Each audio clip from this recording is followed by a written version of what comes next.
Here is the complete script. Picture this. 1971.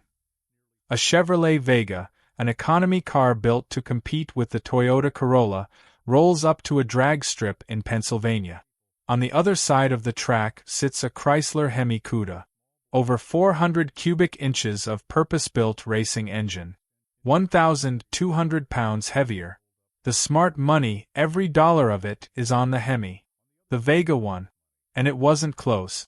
This is motorsport heritage, and I spend way too much time thinking about the engineering decisions that changed racing forever.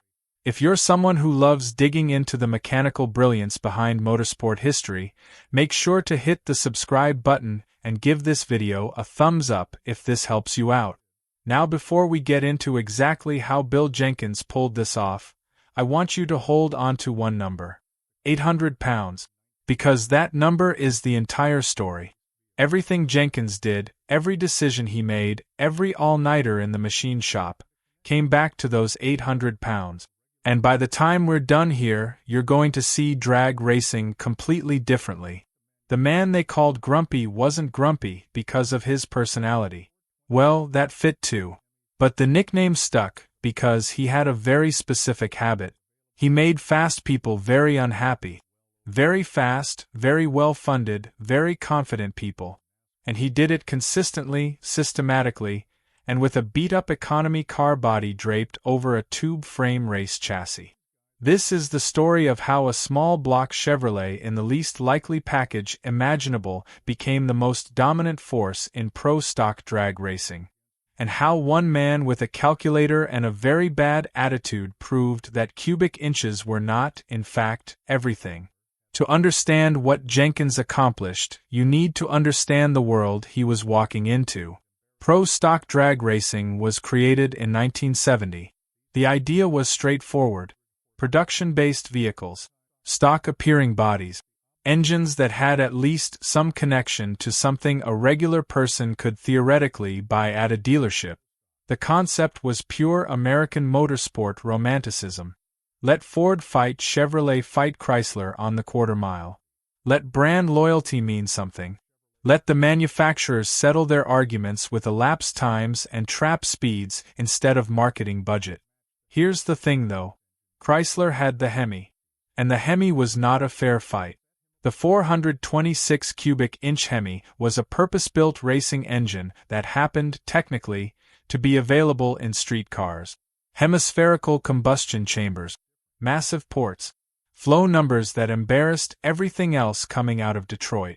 In race trim, these engines made over 500 horsepower, sometimes considerably over. Chrysler had spent years developing this engine for NASCAR and drag racing. They had figured out the metallurgy. They understood the valve angles. They had mapped the port shapes down to fractions of an inch. When Pro Stock launched, the Hemi was the obvious choice for anyone who was actually serious about winning. And when they did, the Mopar teams dominated early Pro Stock. Don Carlton, Ronnie Sox, Dick Landy. These guys were running Hemi-powered Barracudas and Challengers that looked like they were on rails, quarter-mile times in the low tens, trap speeds approaching 140 miles per hour for 1970. This was extraordinary performance, the kind of numbers that made spectators question what they were seeing. The Chevy guys were struggling. General Motors had officially pulled out of racing, which meant no factory support, no development money, no engineers on loan to the teams. The Chevrolet racers were entirely on their own, running big block 454 engines that made decent power but simply could not match the Hemi's efficiency or the Hemi's reputation or the Hemi's decades of development. This is where Bill Jenkins enters the picture. Jenkins was not simply a driver. He was an engineer, a machinist, and a theorist. He had been building race engines since the 1950s, and he had a philosophy that separated him from virtually everyone else in the sport. Most engine builders at that time were empiricists. Try something, measure the result, keep what works, throw out what doesn't, repeat until fast. Jenkins was fundamentally different. He wanted to understand why things worked. He approached engine building the way an academic approaches a research problem. With rigor, with documentation, with a healthy contempt for received wisdom that hadn't been tested under controlled conditions. He also had opinions, strong ones, loudly expressed ones. He thought most of what passed for engine-building wisdom in drag racing circles was superstition dressed up in technical language. He said this openly and often. The established names in the sport did not appreciate the assessment. Jenkins did not particularly care. Now, you might be thinking, okay, a smart engineer with attitude, we've heard this story before. But here's what most people don't realize about what Jenkins actually did differently. It wasn't just that he was smarter. It was that he was asking a completely different question than everyone else. By 1970, Jenkins had already established himself with Chevrolet-powered machinery. He had campaigned a Camaro with real success. But he was watching the Hemi cars pull further and further ahead, and he was thinking. The problem, as Jenkins diagnosed it, was not that Chevrolet's engines were fundamentally inferior. The problem was that every Chevy team was framing the competition incorrectly. They were trying to win an engine war. Jenkins decided to fight a different war entirely. The rules allowed engines up to 430 cubic inches based on production block. Chrysler's Hemi was 426. Chevrolet's big block could be pushed to 427. On paper, this looked like a fair fight. In practice, the Hemi's superior breathing gave it more power per cubic inch, and that advantage only grew at the high RPM range where races are actually decided. The conventional wisdom inside the Chevy teams was unanimous. Build the biggest, most powerful big block possible and hope the gap was close enough to overcome with driving skill. Jenkins had a different idea. What if you did not try to match the Hemi's power at all? What if you went in the completely opposite direction? Here is the thing about drag racing that casual observers sometimes miss. It is not about horsepower in isolation. It is about elapsed time. How quickly can you move a specific mass from a standing start to a point 1,320 feet away? Power matters enormously. But so does weight. So does traction. So does how efficiently you can convert chemical energy into forward momentum. And so does how quickly you can access your available power from the moment the light goes green. The Hemi made more raw power than any small block Chevrolet Jenkins could realistically build. That was not in dispute. But the Hemi was heavy. The iron block alone weighed over 100 pounds more than a comparable small block. Add the massive cylinder heads, the larger transmission required to handle the torque loads, the beefier axles, the reinforced drivetrain components needed to survive that power, and suddenly you are carrying an enormous amount of extra mass around the track with you. Mass that does nothing except resist acceleration. Jenkins started doing math. A competitive Hemi car in pro stock trim weighed approximately 3,200 pounds. Jenkins believed he could build a small block car and come in at around 2,400 pounds. Maybe less with the right choices. That is an 800-pound difference. On a quarter mile where races are decided by hundredths of a second, 800 pounds is not a detail. It is the entire conversation. But the displacement gap was the obvious objection.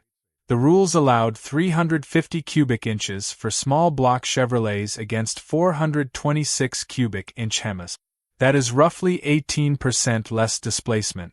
In an era when cubic inches were considered the primary determinant of power output, this looked like an insurmountable deficit.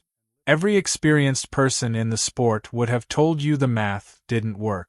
You cannot make up 76 cubic inches with weight savings alone. The power gap is just too large.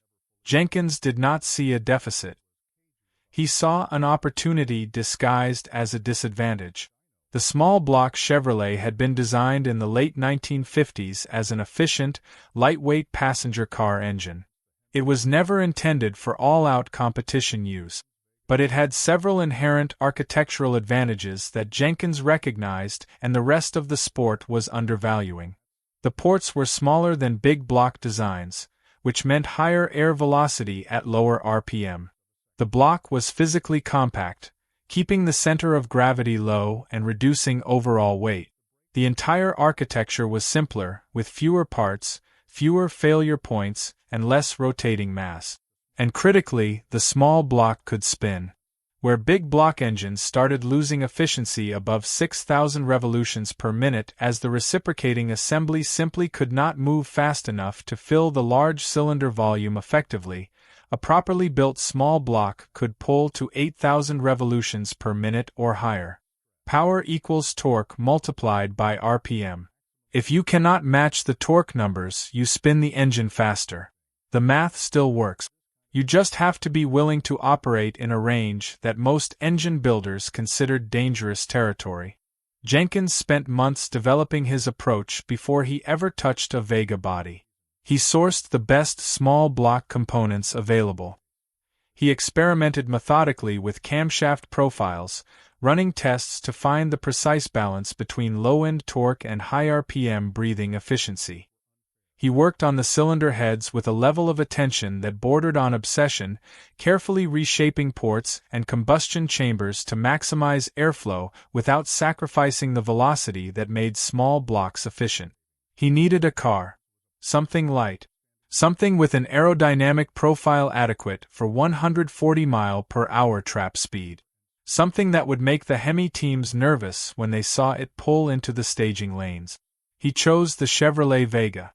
This requires explanation because the choice is genuinely bizarre on its face.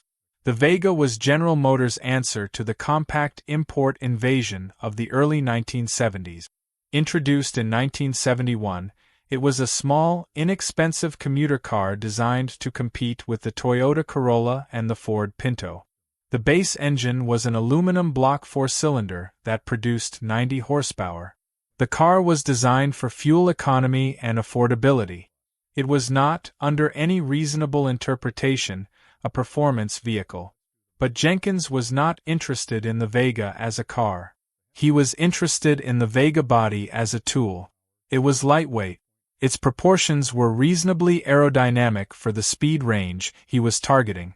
And unlike a Camaro or a Nova, it was not built on the structural architecture of a full-size car platform, which meant the baseline weight before modifications was lower. The Pro Stock rules required the body to match a production vehicle and specified that the engine had to come from the same manufacturer. But the rules did not dictate engine placement, and they did not restrict what you could do to the chassis structure underneath the body panels. Jenkins essentially built a dedicated tube-frame racing chassis and mounted a Vega body over it.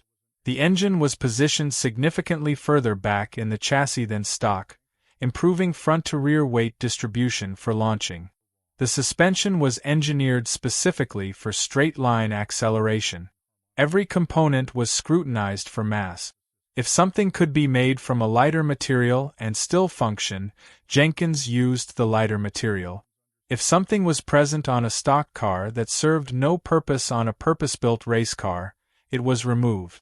The result was a Pro Stock Vega that came in around 2,400 pounds, against Hemi competition at 3,200 pounds. The weight advantage was real and it was enormous. Now for the engine itself. Jenkins built a 350 cubic inch small block that represented the state of the art in what was then possible. Compression ratio was 12.5 to 1. For context, a street car of that era typically ran 8 to 1. You needed race fuel to survive those compression ratios, and Jenkins was running every bit of octane the rules permitted. The camshaft was aggressive with duration and lift numbers that would have made the engine completely undrivable on public road. The cylinder heads were extensively modified with careful attention paid to flow characteristics at every point across the full valve lift curve, not just at peak lift. The official power output was never publicly disclosed. Jenkins was characteristically secretive about his numbers, and he trusted very few people with specific data from his dynamometer sessions. But people who were present for those sessions and who have discussed it in the years since consistently suggested the engine produced somewhere around 550 horsepower, possibly 575 in its best configuration. Now here is the power-to-weight calculation Jenkins had been building toward. The Hemi car at 3,200 pounds with 500 horsepower gives you 6.4 pounds per horsepower. Jenkins Vega at 2,400 pounds with 550 horsepower gives you 4.4 pounds per horsepower. That is a 30% advantage in the metric that actually determines elapsed time. 30%. In a sport where the margin between winning and losing is measured in hundredths of a second, a 30% power-to-weight advantage is not competitive. It is dominant. But the cascade effects go further than the obvious calculation. This is where it gets really interesting. The small block's lighter weight did not just improve the power-to-weight ratio directly. It reduced stress throughout the entire drivetrain. Less mass meant Jenkins could run smaller, lighter transmission components without risking failure. He could use lighter axles, lighter drive shaft, lighter braking hardware. Every pound saved in the engine bay allowed corresponding savings downstream through the vehicle. The weight advantage compounded through every system in the car. The small block also delivered better throttle response due to lower rotating mass. In a standing start race, the time between green light and peak power delivery matters. The Hemi's substantial flywheel and heavy reciprocating assembly required time to spin up to peak efficiency. The small block was there almost instantly. When the light dropped, Jenkins was already in his power band while the Hemi cars were still building momentum. And there was a traction dynamic that worked in Jenkins' favor. With less total vehicle mass trying to accelerate, the rear tires experienced different loading characteristics during launch. Jenkins could tune his launch technique and his tire pressure for maximum grip without overwhelming the tire compounds available in that era. The lighter car was more forgiving on launch, which meant more consistent elapsed times across multiple runs throughout a race weekend. Jenkins debuted the Vega in early 1972. The reaction from the established pro stock teams was exactly what you would predict from people who were about to be embarrassed. Amusement, mostly. A Vega in pro stock with a 350 cubic inch engine. This was not a threat. This was a publicity stunt. This was what happened when someone who didn't understand real racing tried to make a name for himself with an unconventional package. The Hemi teams loaded up their equipment and prepared to give the economy car a gentle lesson about how pro stock actually worked. Then the Vega made its first pass. 9.90 seconds at 138 miles per hour. The timing booth verified the slip twice. A Chevrolet Vega had just run quicker than most of the Hemi cars that had been dominating the class for 2 years. Jenkins was not surprised. He had done the math 18 months earlier. The 1972 season was not a surprise to him. It was a confirmation. The Grumpy's Toy Vega, as the car came to be known, won race after race through that season. The Hemi teams made excuses first, then adjustments, then complaints. The rules were structured incorrectly. The weight breaks were unfair. The small block should not be eligible to compete against purpose-built racing engines in a class designed for serious machinery. Jenkins responded the way Jenkins responded to every challenge. He won more. Understanding the full technical depth of the Vega program requires looking beyond the obvious weight savings. Jenkins was doing things with engine development that were genuinely ahead of where the broader racing community was operating at the time. He was an early pioneer in understanding engine harmonics. At 8,000 revolutions per minute, the valve train is operating at the absolute boundary of what physics permit. The valves are opening and closing more than 60 times per second. The valve springs are experiencing forces that are trying to separate the coils from each other. Any inefficiency, any resonance, any float in the valve train, and you are either losing power to mechanical inconsistency or you are breaking components mid-run. Jenkins studied these harmonic characteristics methodically and worked to eliminate the resonances that caused problems in other builders' high RPM engines. His crankshafts were balanced to tolerances that most machine shops of that era could not measure, let alone achieve. His connecting rods were matched by weight to within a few grams of each other. This level of precision was not standard practice in racing engine shops in 1971. It was the kind of work that academic engineers discussed in papers that racing mechanics rarely read. Jenkins bridged that gap because he was both. The camshaft development represented hundreds of hours of testing and iteration. Jenkins developed his own lobe profiles in collaboration with grinders who thought some of his specifications were either mistaken or insane. The shapes he required went against the conventional wisdom about how cam lobes should be designed for maximum lift. But they worked. His engines were reaching 8,200 revolutions per minute reliably when most small block builds of that era started experiencing mechanical failures above 7,000. The cylinder headwork was where Jenkins perhaps most clearly separated himself from the competition. He had built flow benches and used them extensively, testing dozens of port configurations before arriving at his final specifications. What he found challenged the dominant theory of the era, which held that larger ports were simply better because they flowed more air. Jenkins discovered that this was incomplete thinking. Larger ports do flow more air at high valve lift. That is true and straightforward. But the valve is only at peak lift for a brief moment in the opening cycle. During most of the event, the valve is somewhere between closed and maximum lift. Jenkins optimized his ports for the entire lift curve rather than the peak. His ports were physically smaller than the competition's. They made more power across the RPM range because the air velocity was maintained through the full valve event, not just at the top. The intake manifold was custom fabricated to his specifications. The exhaust headers were calculated specifically for his target RPM range, with primary tube lengths chosen to create beneficial pressure pulses at the exhaust valve at precisely the RPM Jenkins was working in. The carburetor was modified with changes to the booster venturis and air bleeds that Jenkins documented only for himself. He did not share this information. He did not publish it.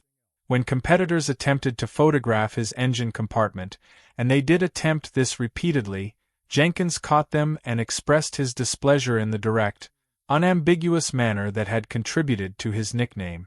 The fuel delivery system required significant development. At 8,000 revolutions per minute with 550 horsepower, the engine was consuming fuel at a rate that exposed weaknesses in standard carburetor mounting setup. The vibration loads at those operating conditions were enough to affect fuel delivery consistency, which meant power inconsistency, which meant variable elapsed times. Jenkins machined his own isolation mounting hardware to address this. The ignition system was equally developed. The points-based ignition systems that were standard equipment in 1972 could not reliably produce consistent spark at 8,000 revolutions per minute. The dwell time at that rotational speed is simply too short for points to operate correctly. Jenkins worked with aftermarket suppliers to develop and refine the breakerless ignition systems that would eventually become universal in racing applications. The clutch system was one of the most technically demanding aspects of the entire program. Unlike many competitors who ran automatic transmissions with torque converters that could manage launch characteristics, Jenkins ran a manual gearbox. This meant the clutch had to manage the transition from stationary to racing RPM at every launch. Slipping a clutch while delivering 500-plus horsepower generates heat that destroys conventional clutch materials very quickly. Jenkins developed multi-disc clutch assemblies with specific friction material compounds capable of surviving the thermal and mechanical demands of his launch strategy. The tire technology of 1972 was primitive by the standards of what would follow even a decade later. The drag slicks available were nowhere near as consistent or grippy as compounds that came later. Jenkins worked directly with tire manufacturers, providing them data from his testing that contributed to the development of the next generation of racing tire compound. He was feeding the industry information in exchange for compounds tuned to his specific need. This is the kind of collaborative engineering that required relationships and credibility. Jenkins had earned both through result. Even the aerodynamics received attention. At trap speeds approaching 140 miles per hour, air resistance is not negligible. Jenkins examined the Vega body for gaps and transitions that created unnecessary drag. He made sure the underside of the car was as smooth as the rulebook permitted. These were small gains individually. Jenkins collected every small gain available to him. The competition's response to the Vega program moved through predictable stages. First came denial. There had to be something illegal about the car. The tech inspectors were called in. The Vega was torn down repeatedly throughout the 1972 season. The engine was measured. The weight was verified. The fuel was tested. Every system was examined by people who were motivated to find a violation. They found nothing. The car was legal. It was simply better. Then came anger. Chrysler lobbied the sanctioning body to adjust the rules. Arguments were made that the weight breaks between displacement classes were structured incorrectly, that the small block was receiving an unfair advantage through the combination of lighter vehicle weight and favorable interpretation of the construction rules. The sanctioning body listened and made adjustments. They added weight to the lighter cars. They reconsidered allowances for small block applications. They tried to restore competitive balance through the rulebook. Jenkins adapted to every change. When additional weight was mandated, he found more power. When specific equipment was restricted, he found different equipment that worked as well or better. He stayed ahead of the regulatory response because he understood the engineering more deeply than the people writing and revising the regulation. He could see what the rules were trying to accomplish and identify the pathways they had not yet thought to close. Here's what most people don't realize about this period. The Mopar teams were genuinely excellent racing operations. These were not incompetent groups running inferior machinery. Don Carlton, Ronnie Sox, Dick Landy, these were accomplished, experienced, well-funded racing teams with access to factory support and decades of accumulated knowledge. The fact that Jenkins defeated them consistently was not because they made mistakes. It was because he was operating on a fundamentally different analytical level. The Mopar teams eventually had to respond with their own weight reduction programs. They began campaigning lighter body options as they became available in the mid-1970s. Dodge brought out the Colt. Plymouth worked with the available compact bodies.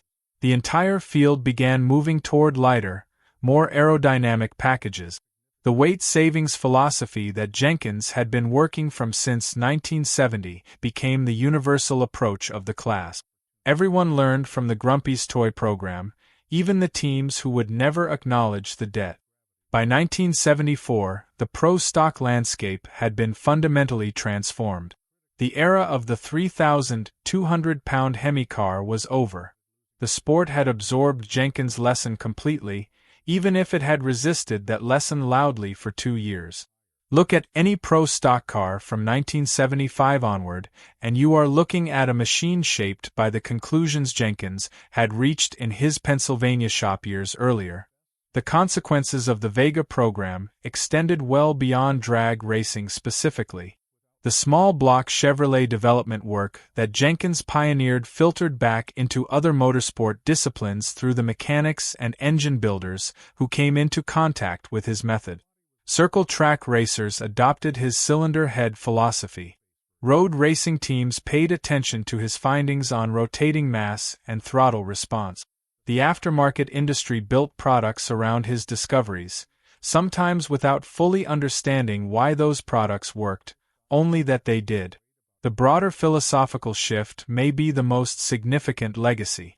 The idea that a smaller, lighter, more efficient package could outperform a larger, more powerful but heavier alternative became accepted wisdom in motorsport engineering. This philosophy would eventually influence Formula One, sports car racing, motorcycle competition, and virtually every other branch of the sport.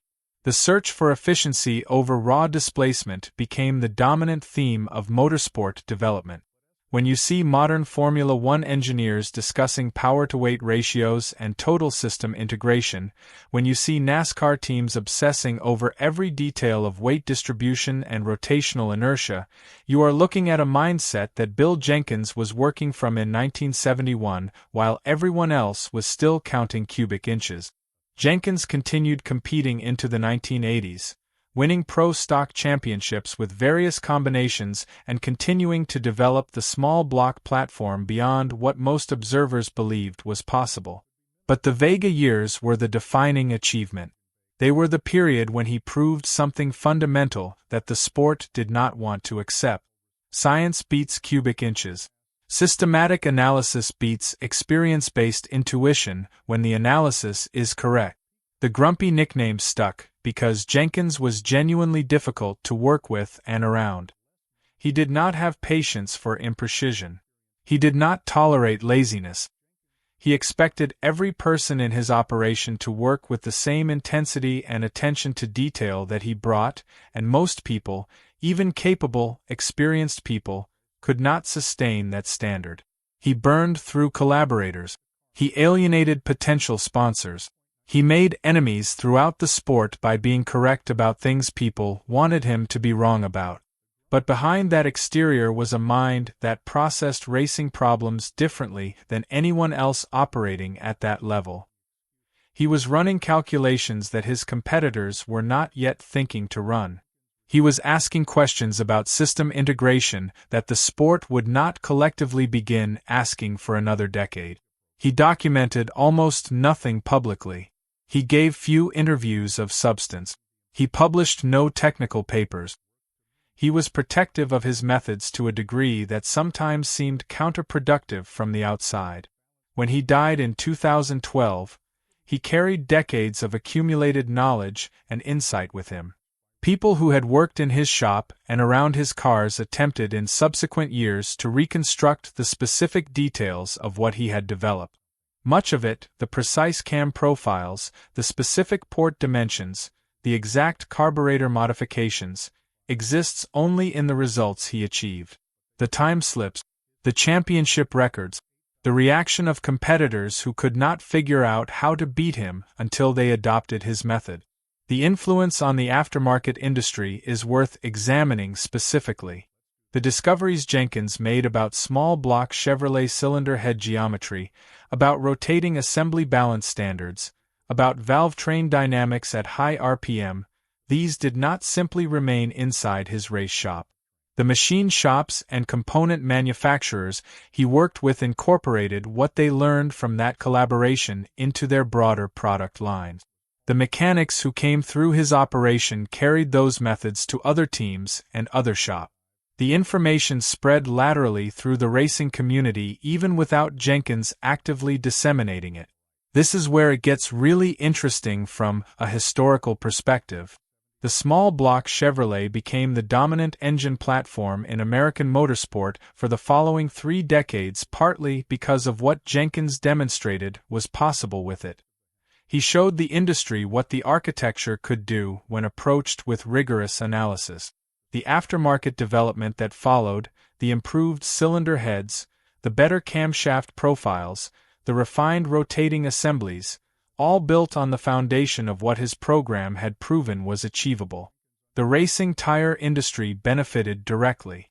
The data Jenkins provided to tire manufacturers about loading characteristics, temperature cycles, and compound performance under his specific operating conditions contributed to developmental directions that improved the products available to the entire sport. He was simultaneously competing against everyone else and inadvertently improving the equipment available to them. Today, the power-to-weight philosophy that Jenkins championed is so embedded in motorsport thinking that it is rarely discussed as a philosophy at all. It is simply the default framework. Of course, you optimize the entire package rather than a single component. Of course, lighter is preferable when the regulations permit it. Of course, you analyze the complete system rather than treating the engine as an isolated variable. These are not insights anymore. They are assumptions. They are the starting point of any serious racing program. But in 1971, none of this was obvious.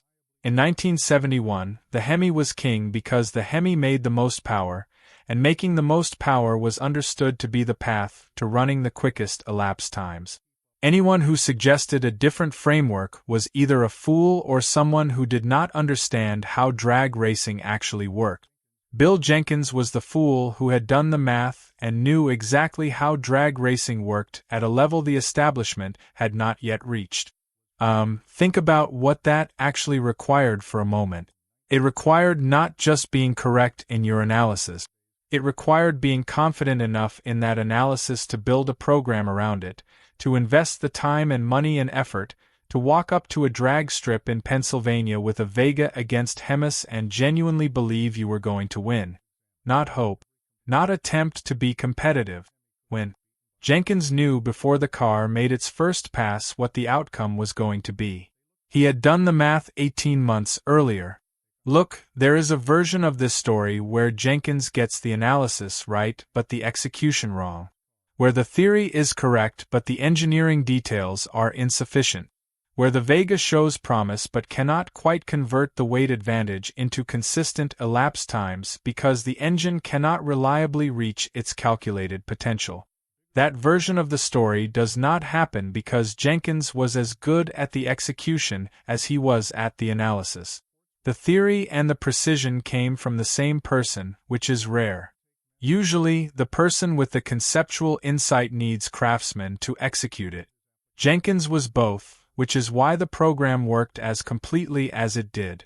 Now, you might be thinking that this story has a straightforward lesson. Find the metric your competitors are not optimizing for and optimize for it. That is part of it. But the deeper lesson is about the courage to follow your analysis to its conclusion even when everyone around you is certain you are wrong. Jenkins did not have the institutional support of Chrysler. He did not have the accumulated track record of the Mopar teams. He had math. He had a machine shop. He had enough stubbornness to be called grumpy by an entire sport. And he had the willingness to show up at that drag strip in Pennsylvania and let the time slips answer every argument anyone wanted to make about why this could not work. The next time you watch a pro stock car launch, watch the whole package work together. The weight transfer to the rear tires. The front end rising at precisely the right moment. The way the entire vehicle functions as a single integrated system, rather than an engine bolted to a car. That integration, that thinking about every component as part of a connected whole rather than as isolated parts, traces directly to a stubborn engineer in Pennsylvania who looked at the dominant racing machine of his era and saw not intimidating power but 800 pounds of unnecessary weight. The Hemi was not conquered by a better engine. It was conquered by better thinking, by someone who understood that the question was not how do I build more power, but how do I get down the track faster. Those sound like the same question. Jenkins understood they were not. A Chevrolet Vega had no business beating purpose-built Hemi race cars. The displacement disadvantage was significant and quantifiable. The power deficit was real. Every expert in the sport had reached the same conclusion before the car ever turned a wheel. The experts were wrong. And Jenkins was not merely luckily wrong, not accidentally wrong, not wrong in a way that could be dismissed. They were wrong in a way that had to be reckoned with every single race weekend through the entire 1972 season, and beyond. Sometimes the answer is not more power. Sometimes the answer is less weight and better systems thinking and the willingness to follow your math somewhere the establishment is not yet willing to go.